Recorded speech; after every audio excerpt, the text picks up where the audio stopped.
नमस्कार दोस्तों, Anoop study zone में आपका स्वागत है।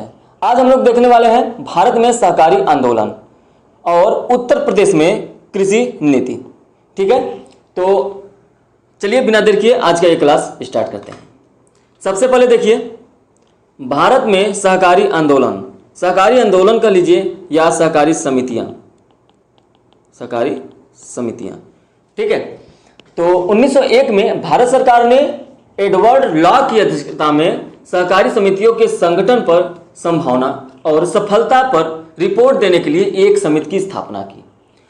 एडवर्ड लॉ की सिफारिश के आधार पर सहकारी साख अधिनियम 1904 में पास किया गया। कब पास किया गया? 1904 में। और इसकी कमियों को दूर करने के लिए एक और अधिनियम बनाया गया 1912 में। तो ये जो दो अधिनियम है 1904 और 1912, ये आपको याद रखना है।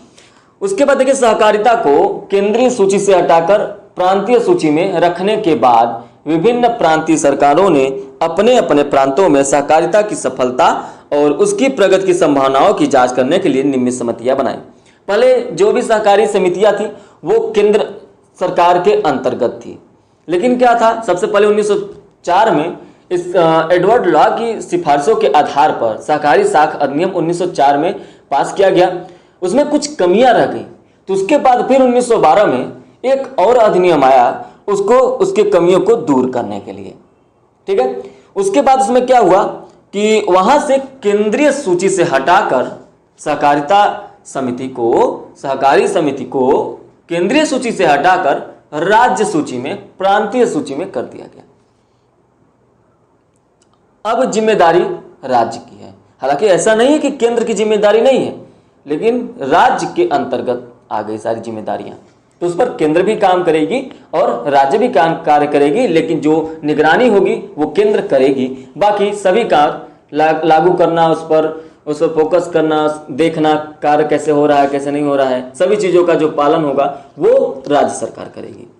ठीक है, चलिए अब हम लोग देखते हैं समितियों के प्रकार, कितने प्रकार की समितियां हो सकती हैं, तो उसको देखेंगे। देखिए, सहकारी समितियों के प्रकार में सबसे पहले देखेंगे हम लोग उपभोक्ता सहकारी समितियां। उपभोक्ताओं को यह उचित मूल्य पर उपभोक्ता वस्तुएं उपलब्ध करवाती हैं। ये समितियां आम उपभोक्ताओं के हितों की रक्षा के लिए बनाई जाती हैं। ये सीधे उत्पादकों और निर्माताओं से माल खरीदकर वितरण श्रृंखला से मध्यस्थों का उन्मूलन कर देती हैं। इस प्रकार माल के वितरण की प्रक्रिया को मध्यस्थों का लाभ समाप्त हो जाता है और वस्तु कम मूल्य पर सदस्यों को मिल जाती है। कुछ सहकारी समितियों के उदाहरण ले लीजिए तो केंद्रीय भंडार, अपना बाजार, सुपर बाजार, ये सभी चीजें। दूसरा है उत्पादक सहकारी समितियां। ये समितियां छोटे उत्पादकों के उत्पादन के लिए कच्चा माल, मशीन, औजार, उपकरण आदि की आपूर्ति करके उनके हितों की रक्षा के लिए बनाई जाती है। जैसे हरियाणा हैंडलूम, बयानिका, एपको, ये सभी हैं उत्पादन सहकारियों समितियों के उदाहरण। अगला है सहकारी विपणन समितियां। कौन सा? सहकारी विपणन समितियां। ये समितियां क्या करती हैं? ये समितियां उन छोटे उत्पादकों और निर्माताओं द्वारा बनाई जाती हैं जो अपने माल को स्वयं बेच नहीं सकते। समितियां सभी सदस्यों से माल इकट्ठा करके उसे बाजार में बेचने के उत्तरदायित्व तो लेती हैं। जैसे अमूल दुग्ध पदार्थों का वितरण करने वाली गुजरात सहकारी दुग्ध वितरण संघ लिमिटेड, ऐसी ही सहकारी विपणन समितियां हैं। अगला है सहकारी वित्तीय समितियां। सहकारी वित्तीय समितियां इस प्रकार की समितियां का उद्देश्य जो है वो सदस्यों को वित्तीय सहायता उपलब्ध कराना है। समिति सदस्यों से धन इकट्ठा करके जरूरत के समय उचित ब्याज दर पर ऋण उपलब्ध कराती है। ग्राम सेवा सहकारी समिति और शहरी सहकारी बैंक सहकारी ऋण समिति के जो 3 हैं ये इसके उदाहरण हैं। ग्राम सेवा सहकारी समिति, शहरी सहकारी बैंक और सहकारी ऋण समिति। ठीक है, इसके बाद देखिए सहकारी सामूहिक आवास समितियां। सहकारी सामूहिक आवास समितियां, ये आवास समितियां अपने सदस्यों को आवासीय मकान उपलब्ध कराने हेतु बनाई जाती हैं। ये समितियां भूमि क्रय करके मकानों और फ्लैटों का निर्माण करती हैं और उसका आवंटन जो होता है अपने सदस्यों में कर देती है। तो ये रही कुछ समितियां, सहकारी समितियां। अब ये समितियां बनने के तो बन गई, उनके कार्य क्या क्या थे, उनका उद्देश्य क्या क्या था, हमने देख लिया। लेकिन सहकारी समिति के क्या लाभ होते हैं, इनके क्या लाभ हैं, ये भी हम लोग देख लेते हैं। चलिए देखते हैं। 6 पॉइंट में हमने सहकारी समितियों के लाभ को बताया है। देखिए, पहला क्या है, स्वैच्छिक संगठन। यह एक स्वैच्छिक संगठन है, मतलब अपने इच्छा से इस संगठन में आप भाग हो सकते हैं, भाग ले सकते हैं, जो पूंजीवादी और समाजवादी दोनों प्रकार के आर्थिक तंत्रों में पाया जाता है। दूसरा क्या है, लोकतंत्र नियंत्रण। यह एक सहकारी समिति का नियंत्रण लोकतांत्रिक तरीके से होता है, इसका प्रबंधन लोकतांत्रिक होता है। एक व्यक्ति एक मत, ठीक है, एक व्यक्ति एक मत, इसी संकल्पना पर यह नियंत्रण आधारित है। अगला है खुली सदस्यता। समान हितों वाले व्यक्ति सहकारी समिति का गठन करते हैं। कोई भी सक्षम व्यक्ति किसी भी समय सहकारी समिति का सदस्य बन सकता है और जब चाहे तब अपनी इच्छा से, अपनी स्वेच्छा से उसको छोड़ सकता है, सदस्यता को छोड़ सकता है। अगला है मध्यस्थों के लाभ का उन्मूलन। सहकारी समितियों में सहकारी समिति के जो सदस्य हैं, उपभोक्ता अपने माल की आपूर्ति स्वयं नियंत्रण करते हैं, स्वयं पर नियंत्रण रखते हैं, क्योंकि माल उनके द्वारा सीधे ही विभिन्न उत्पादकों से क्रय किया जाता है। इसलिए इन समितियों के व्यवसाय में मध्यस्थों को मिलने वाले लाभ कोई स्थान नहीं रह जाता। अगला है समिति देनदारी। सहकारी समिति के सदस्यों की देनदारी केवल उनके द्वारा निवेशित पूंजी तक ही सीमित है। एकल स्वामित्व व साझेदारी के विपरीत सहकारी समितियों के सदस्यों के व्यक्तिगत संपत्ति पर व्यवसायिक देनदारियों के कारण कोई जोखिम नहीं होता है। स्थिर जीवन। अगला क्या है, स्थिर जीवन। सहकारी समिति का जो कार्यकाल होता है वो दीर्घ अवधि तक स्थिर रहता है। किसी सदस्य की मृत्यु, दिवालियापन, पागलपन या सदस्यता से त्याग पत्र देने से समिति के अस्तित्व पर कोई प्रभाव नहीं पड़ता है। जाहिर सी बात है। पहला इसमें ध्यान दीजिए, स्वैच्छिक संगठन है, आप स्वेच्छा से इसमें आइए, सदस्यता ग्रहण कीजिए। अगर आपकी इच्छा नहीं है, आप स्वेच्छा से इसकी सदस्यता को छोड़ सकते हैं, ठीक है। अब हम लोग बात करेंगे नेफेड की। क्या होता है नेफेड, चलिए जान लेते हैं क्या होता है। नेफेड भारत की बहुराज्य सहकारी सोसाइटी अधिनियम के अंतर्गत पंजीकृत एक सहकारी संस्था है। ये क्या है, सहकारी संस्था, ठीक है, सहकारी संस्था है। इसकी स्थापना गांधी जयंती के पावन अवसर पर 2 अक्टूबर 1958 को की गई।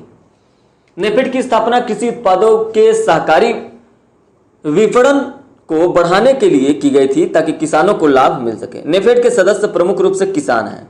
कौन है नेफेड के सदस्य? प्रमुख रूप से किसान हैं, जिन्हें नेफेड के क्रियाकलापों से सामान्य निकाय के सदस्यों के रूप में विचार प्रकट करने और नेफेड के संचालन कार्य को सुझाव देने का भी अधिकार है।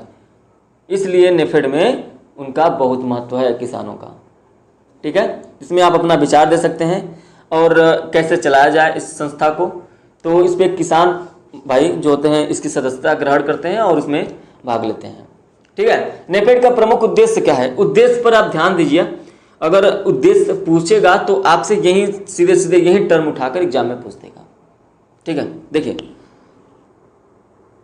कृषि उद्देश्य में सबसे पहले है कृषि, उद्यान कृषि, वन उत्पाद का विपणन, संसाधन भंडारण की व्यवस्था करना, उन्नयन और विकास करना, कृषि यंत्र उपकरणों एवं अन्य प्रकार के उपकरणों का वितरण करना, अंतर्राज्यीय राज्य के अंतर्गत जो थोक और खुदरा आयात निर्यात व्यापार करना, भारत में इसके सदस्यों एवं सहकारी विपणन संसाधन एवं संवरण समितियों के उन्नयन एवं कृषि के लिए कृषि उत्पादन में सहायता और तकनीकी परामर्श देने का कार्य करना है। नेफेड ऑपरेशन ग्रीन्स के अंतर्गत मूल्य स्थिरीकरण उपायों को क्रियान्वित करने के लिए जो है नोडल एजेंसी है, ठीक है। क्या है? Nodal agency. प्राथमिक विपणन समितियां मंडियों या थोक संग्रह के केंद्र पर कार्य करती हैं। जो प्राथमिक विपणन समितियां होती हैं वो मंडियों में कार्य करती है या जो थोक संग्रह केंद्र होता है वहां पर कार्य करती है। ठीक है, अब एक और संस्था देखेंगे, ये रहा नेफेड, और उसके बाद एक और संस्था देखेंगे ट्राइफेड। ये भी एक सहकारी संस्था है। ट्राइफेड का पूरा नाम क्या है? The tribal cooperative marketing development federation of India. ठीक है, TRIFED, the tribal cooperative marketing development federation of India. ठीक है, समझ में आ गया होगा। इसकी स्थापना जो है 1987 में किया गया और 1988 से इसने अपना कार्य करना शुरू किया। ट्राइफेड का मूल उद्देश्य आदिवासी लोगों द्वारा जंगल से एकत्रित किए गए या इनके द्वारा बनाए गए उत्पादों को बाजार में सही दामों पर बिकवाने की व्यवस्था करना है। Very important, very important TRIFED, इसको आप लोग याद रखिएगा। गेहूं और धान की सरकारी खरीद के लिए ट्राइफेड भारतीय खाद्य निगम के एजेंट और मोटे अनाज, दालों और तिलहनों की सहकारी खरीद में कृषि एवं सहकारिता विभाग के एजेंट के रूप में कार्य करता है। इसका मतलब समझें आप, गेहूं और धान की सरकारी खरीद के लिए ट्राइफेड भारतीय खाद्य निगम के एजेंट के रूप में और मोटे अनाजों, दालों और तिलहन की सहकारी खरीद में कृषि सहकारिता विभाग के एजेंट के रूप में कार्य करता है। मतलब एजेंट के रूप में कार्य करेगा कौन? ट्राइफेड। जैसा कि हमने ये देखिए बताया कि ये आदिवासी लोगों के लिए जंगल से एकत्रित किए गए या उनके द्वारा बनाए गए जो उत्पाद होते हैं उसको सही दामों पर बिकवाने की व्यवस्था करना होता है। तो ये एजेंट के रूप में कार्य करते हैं। ये संस्था जो है एजेंट के रूप में कार्य करेगी। लेकिन जब गेहूं और धान की खरीद की बात आएगी तो ये एफसीआई एजेंट के रूप में कार्य करेगा। भारतीय खाद्य निगम, फूड कॉरपोरेशन ऑफ इंडिया, तो ये एफसीआई के रूप में कार्य करेगा। लेकिन जब मोटे अनाज की बात आएगी, मोटे अनाज या दाल या तिलहन, तो तब ये कृषि सहकारिता विभाग इसके एजेंट के रूप में कार्य करेगा। तो इस टर्म का मतलब आप समझ गए होंगे। ठीक है, चलिए अब इसके बाद हम लोग देखेंगे ट्राइफेड के उद्देश्य क्या है। मूल उद्देश्य जो था वो तो हमने देख लिया कि मूल उद्देश्य का ये है। अब इसके कुछ और उद्देश्य हैं, उसको देखना जरूरी है। ठीक है, चलिए अब हम लोग देखेंगे ट्राइफेड के उद्देश्य। जनजातियों द्वारा एकत्र किए गए माइनर फॉरेस्ट प्रोड्यूस को उचित मूल्य पर उपलब्ध कराना, जिससे क्या हो, उनकी आय बढ़े। उत्पादों की एमएफपी जो है कंटिन्यू कटाई सुनिश्चित करना।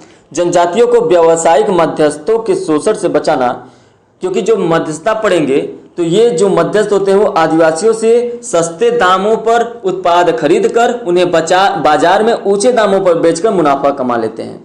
लेकिन इन उत्पादों को बनाने या पैदा करने वाले गरीब ही रह जाते हैं। मतलब ट्राइफेड ने मध्यस्थों के शोषण को खत्म कर दिया। अब ये खुद एजेंट के रूप में कार्य करती है।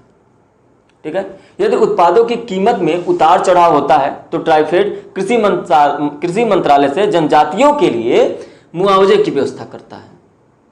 ठीक है, ट्राइफेड द्वारा जनजातियों को इस बात का आश्वासन दिया जाता है कि उनके उत्पादों को एक निश्चित और उचित मूल्य पर खरीदा जाएगा। साथ ही उन्हें उत्पादों के प्राथमिक संस्करण, भंडारण और परिवहन के लिए उचित साधनों की व्यवस्था की जाएगी।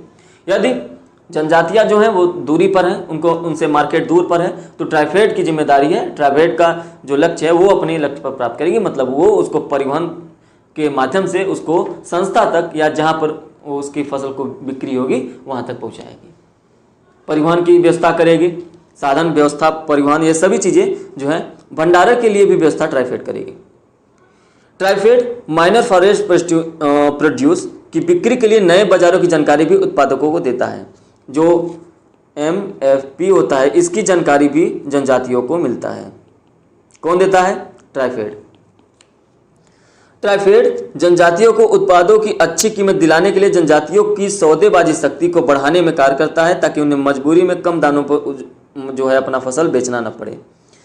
ट्राइफेड जनजातियों को उनके उत्पादों के मूल्य संवर्धन पर क्या करता है, प्रशिक्षण देता है, उसके बारे में जागरूक करता है।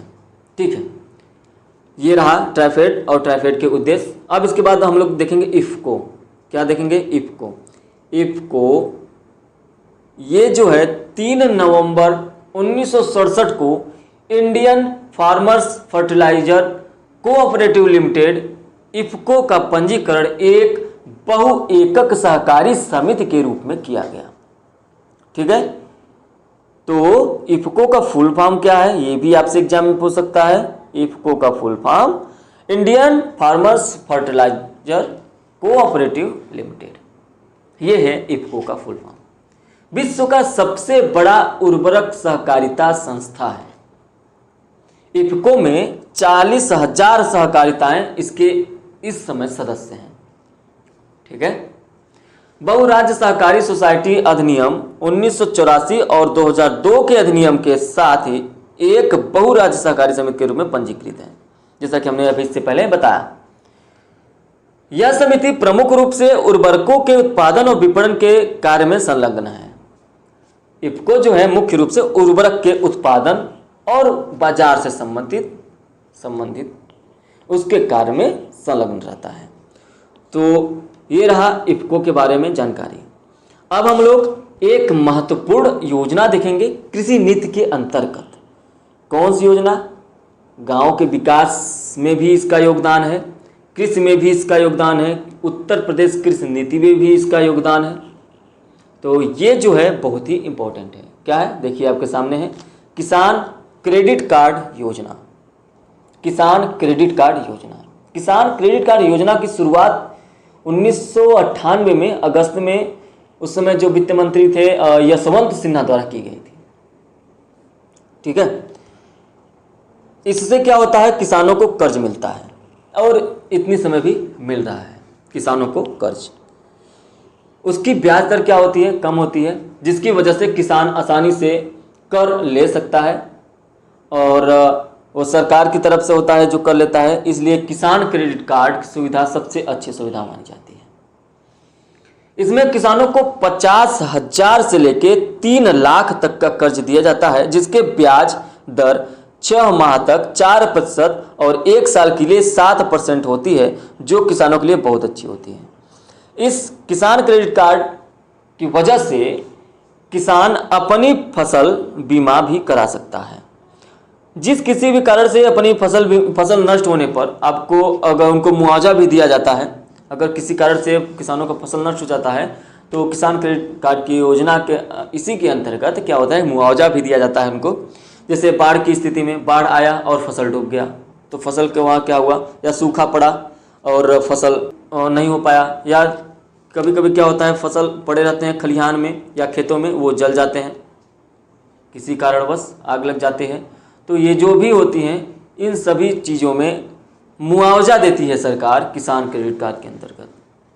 इसलिए किसान क्रेडिट कार्ड बनवाना बहुत आवश्यक हो जाता है। हर एक किसान के पास किसान क्रेडिट कार्ड योजना के अंतर्गत किसान क्रेडिट कार्ड जरूर होना चाहिए। यह किसान क्रेडिट कार्ड बहुत ही ज़्यादा काम में आता है। इसकी वजह से किसान क्या होता है, इसका लाभ उठा सकता है। ठीक है, किसान क्रेडिट कार्ड के अंतर्गत एक महत्वपूर्ण बात करेंगे, उसको ध्यान से देखिए। किसान क्रेडिट कार्ड योजना के अंतर्गत किसान क्रेडिट कार्ड KCC, ठीक है, किसान क्रेडिट कार्ड धारक को व्यक्तिगत दुर्घटना बीमा कवर भी प्रदान करता है। जैसे मृत्यु हो गया तो वहाँ पर बीमा के अंतर्गत आपको 50,000 रुपये, आपको नहीं मतलब आपके परिवार को। विकलांगता के स्तर पर 25,000 रुपये। इस योजना के अंतर्गत 70 वर्ष तक कवर प्रदान किया जाता है। अगर आप 70 वर्ष तक हैं तो किसान क्रेडिट कार्ड आप बनवा सकते हैं। आपको 70 वर्ष के बाद आपका किसान क्रेडिट कार्ड नहीं बनेगा। ठीक है, तो यहाँ पर ये जो बीमा है तो ये भी आपको याद रखना है, यहाँ से प्रश्न बन सकते हैं। ठीक है, तो आज से जितने भी प्रश्न हो सकते थे एग्जाम में बनेंगे उसको हम लोगों ने देख लिया है। अब देखिए, अब इसके बाद हम लोग मिलेंगे अगले क्लास में। ठीक है, तो अगर आपको ये वीडियो पसंद आई हो तो लाइक करें, शेयर करें, कमेंट करें और ज़्यादा से ज़्यादा शेयर करिए। इस चैनल को सब्सक्राइब जरूर कर दें। अगर आपको वीडियो अच्छी लगी हो तो शेयर किया करिए। ठीक है, चलिए मिलते हैं नेक्स्ट वीडियो में, तब तक के लिए धन्यवाद।